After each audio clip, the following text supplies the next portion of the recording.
各位喜欢兰花的朋友，大家好，欢迎来到我的兰花频道。今天呢，我们要来看我的2颗迷你蝴蝶兰，它们叫做粉红女孩 Pink Girl。我们先来看右边的这一颗，这一颗呢，它是种在这个 clay pot， 就是陶土制作成的这种容器里面。那它这一次呢是来2个花梗。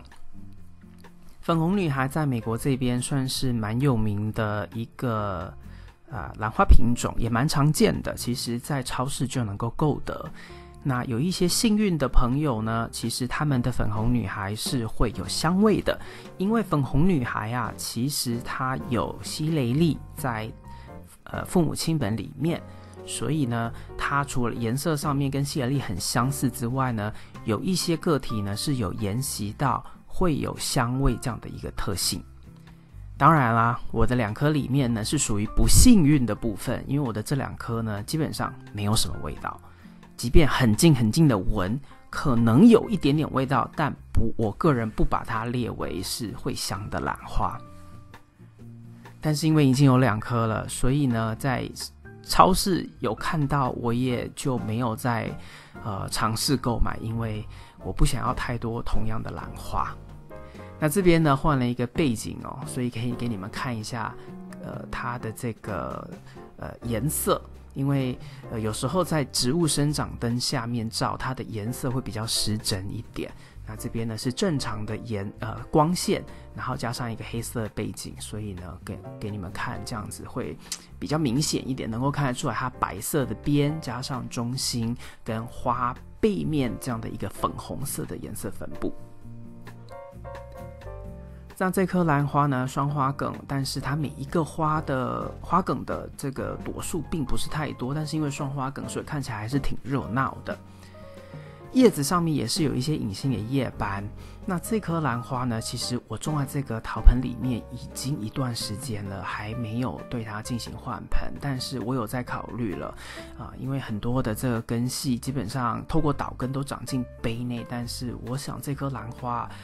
是需要在大1号的盆，那我可能就会用一个10盎司的塑胶杯来对它们进行做换盆。那现在是因为还在这个陶盆里面，那因为陶盆也会吸水，所以我就是用你看到它这边的一个透明的小塑胶杯当做是一个承接水的一个工具。那有时候其实多余的水分在那个杯子底下还是会透过一两天的时间呢，就会慢慢被整个陶盆吸收，那这样根系也就能够达到就是也能够吸收到。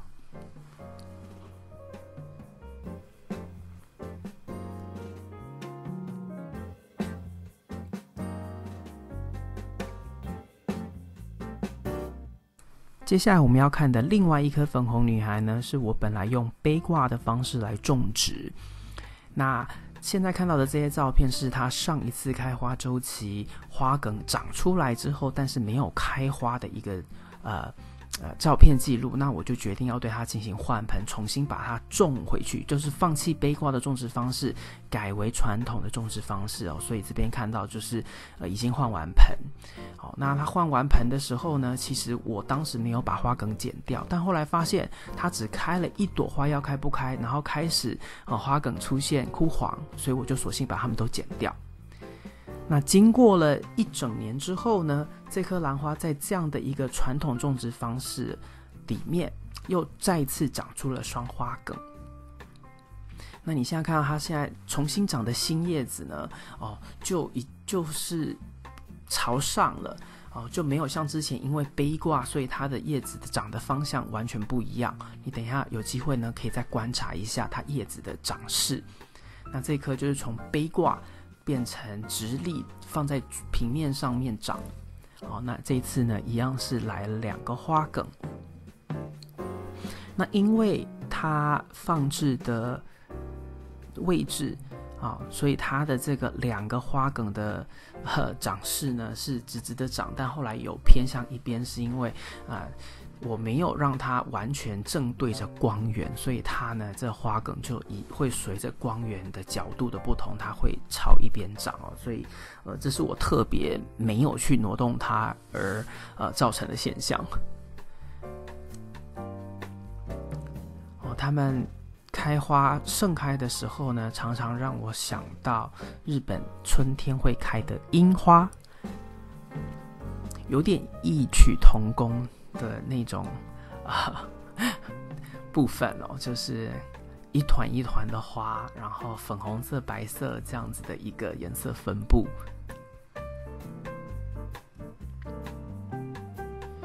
我当时的这个换盆呢，我觉得是换对了，因为它当时背挂的时候是种在水苔里面，那也养了几年了，所以那水苔一嘛可能是已经太老旧，那二呢就是当时的一个兰花，我觉得它需要更多的养分，所以我就是把它种进去这个容器里面之后呢，它开始就是很迅速的继续长根系，然后新长出来的叶子呢，也都呈现非常油亮而且大片的光泽所以我觉得当时的换盆是一个蛮正确的选择。那这一次的开花双花梗呢，我觉得朵数上面呢算是很 OK 的，只是说它一样就是最后一朵花长得可能太着急了，没有长纯就打开了。那这边呢就是给你们看一下这两棵它们当时盛开的一个景象，真的相当的热闹。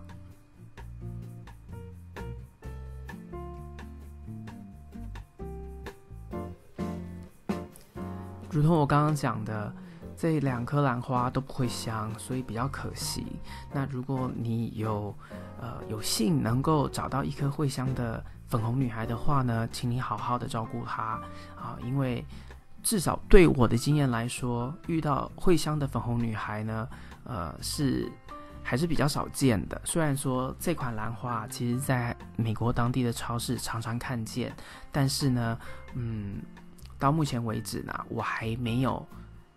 找到会香的粉红女孩。当然啦，因为我已经有2颗了，所以我也没有非常积极的在寻找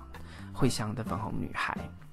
那我现在影片中的动作呢，其实就是一个倒根的动作，把它长出来的根系往里推，往杯内推，然后让它继续里面生长。但是呢，花期过后呢，我真正有在考虑要对另外那颗来进行一个换盆的动作，